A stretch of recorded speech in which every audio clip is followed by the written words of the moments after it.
Shalom, saudara yang terkasih dalam Tuhan Yesus.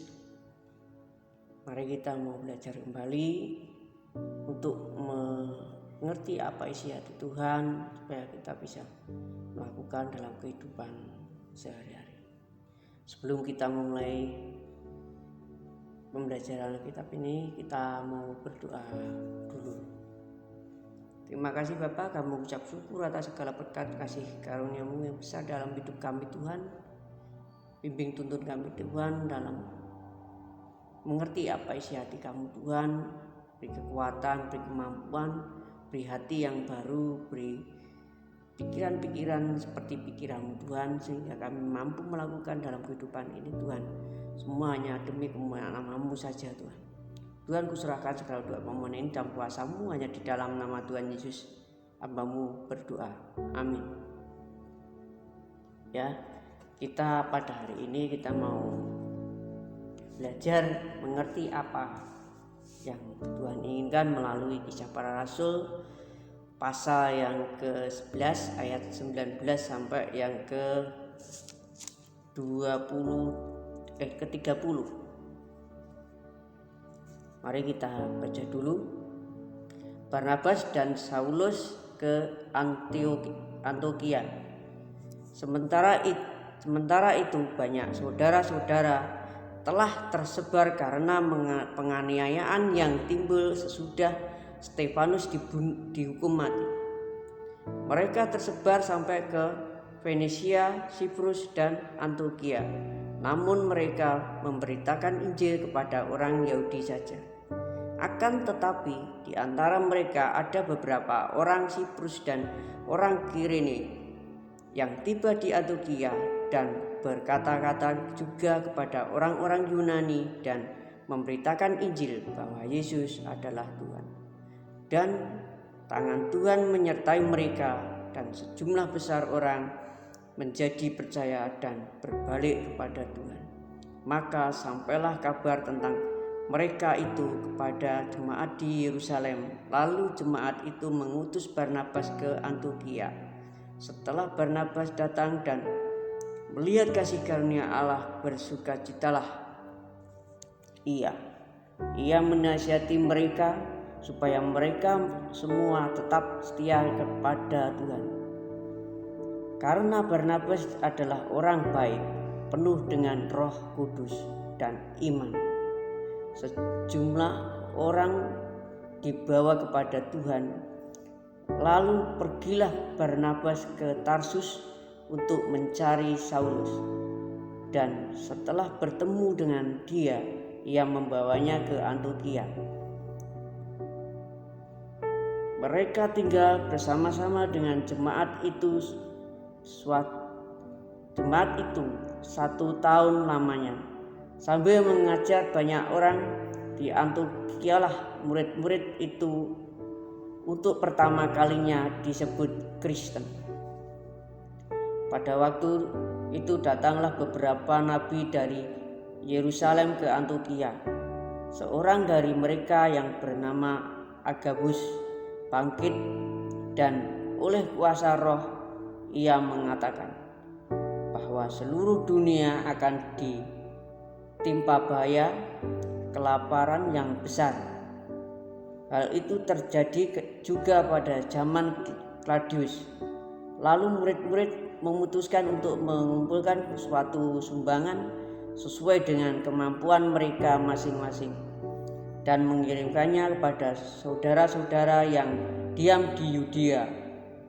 Hal itu mereka lakukan juga, dan mereka mengirimkannya kepada penatua-penatua dengan perantaraan Barnabas dan Saulus. Ya saudara-saudara, ini ceritanya tentang penyebaran kebenaran Allah, penyebaran Injil itu sendiri ke berbagai tempat setelah kematian Stefanus dan penganiayaan yang dilakukan orang-orang dulu kepada orang-orang yang percaya pada Kristus. Di sini kita lihat apa yang terjadi. Stefanus dihukum mati. Justru dengan kematian Stefanus, orang-orang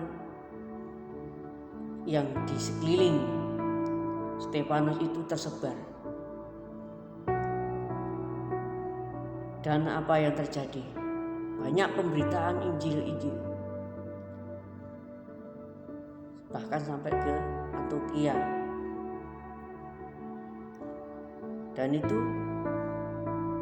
Tuhan memberkati, Tuhan menyertai mereka semua. Jadi gini,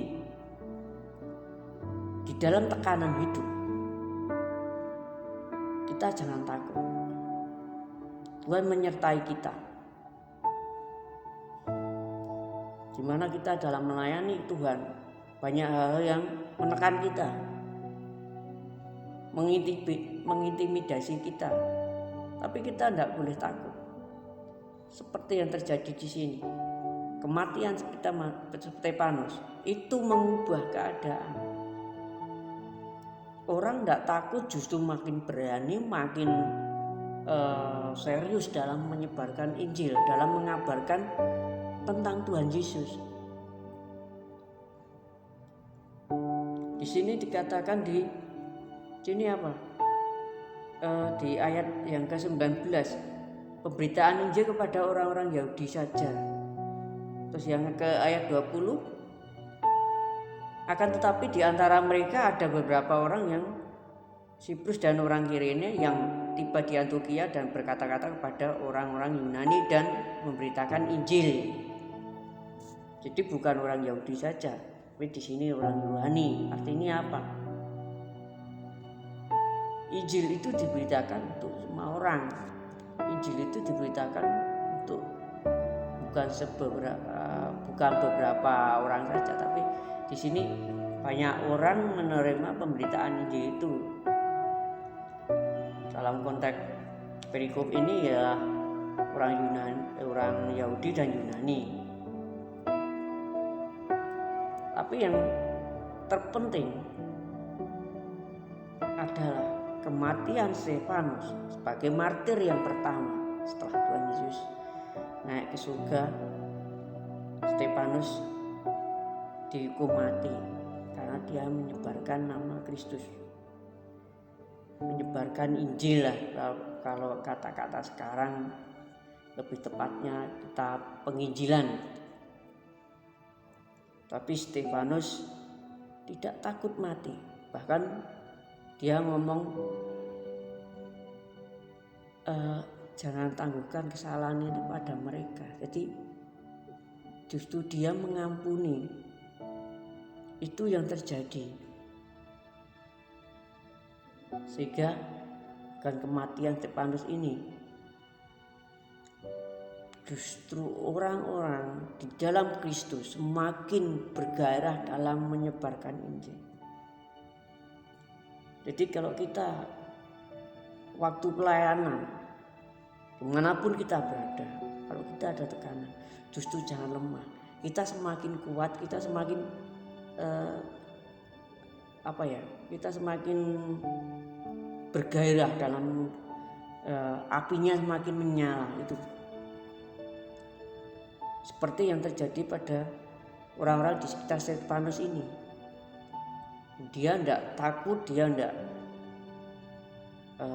menyerah, tapi justru malah Injil itu tersebar di mana-mana.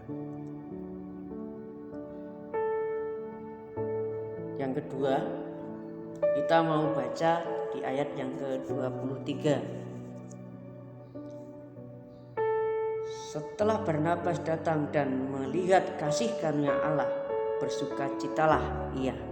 Ia menasihati mereka supaya mereka semua tetap setia kepada Tuhan. Artinya apa? Di sini pengabaran Injil itu suatu kasih karunia.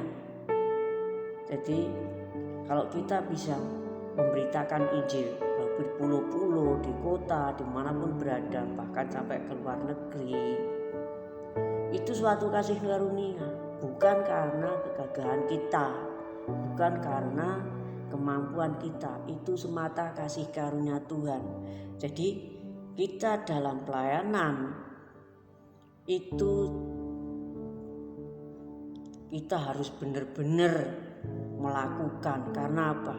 Kita dipilih, kita mendapat kasih karunia.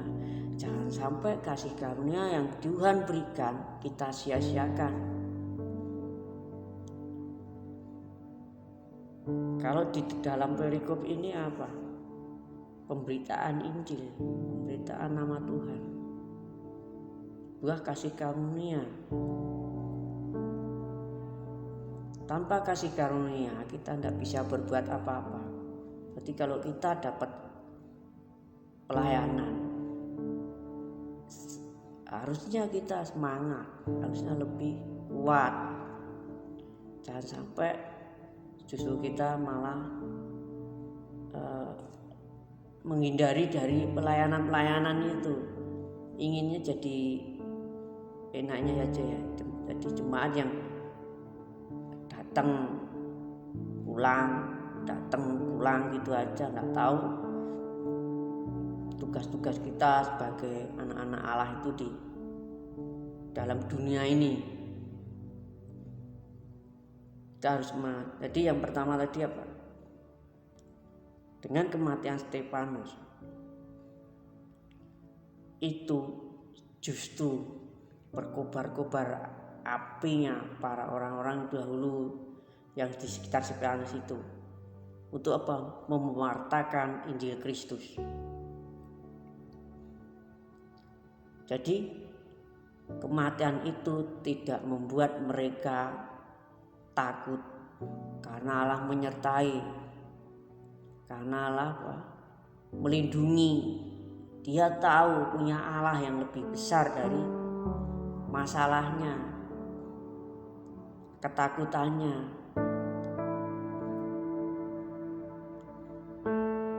Dan Tuhan menghargai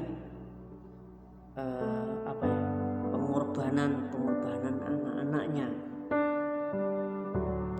Salah satunya Stefanus ini, Tuhan tidak akan tinggal diam. Maka yang terjadi kebalikannya, mati 1 tumbuh 1000. Nah itu kalau tidak bukan sesuatu yang justru lemah. Yang kedua, penginjilan itu suatu kasih karunia dari Tuhan, sehingga kita bisa menginjili orang lain, itu kasih karunia. Kalau sekarang ya semua pelayanan, tidak penginjilan saja, pelayanan itu kasih karunia. Maka kita tidak boleh menyia-nyiakan kasih karunia itu. Kita lakukan dengan baik, dengan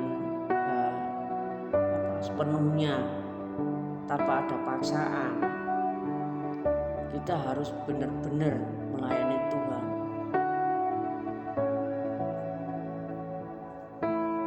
Jadi kejadian pembunuhan Stefanus itu tidak melemahkan hati mereka, sehingga mereka justru berapi-api untuk mengatakan Injil di berbagai tempat, di Siprus, di Antioquia,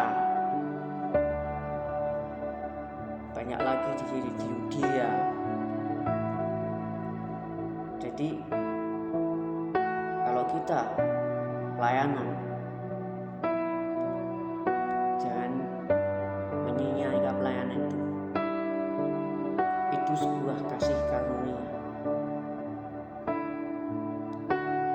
dan itu dimulai dari orang-orang yang terdahulu, yang telah rela mengorbankan nyawa demi nama Tuhan. Banyak orang-orang yang terdahulu ini mati. Kematian mereka tidak sia-sia, justru akan mengembangkan pemberitaan Injil. ya. Itu yang bisa saya sampaikan untuk renungan di hari ini. Sebelum kita tutup, kita mari berdoa dulu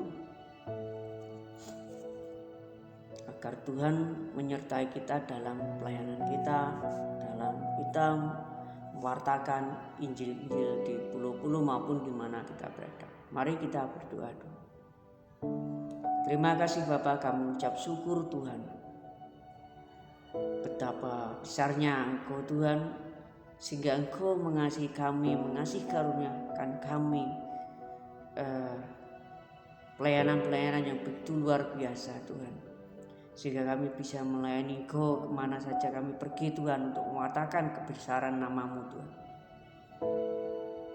baik di dalam kota, di luar kota, maupun di manapun Engkau suruh Tuhan. Engkau selalu menjagai kami, Engkau selalu memberi kekuatan pada kami Tuhan. Tuhan, kuserahkan segala doa permohonan ini Tuhan dalam kuasa-Mu, hanya di dalam nama Tuhan Yesus hamba-Mu berdoa. Amin.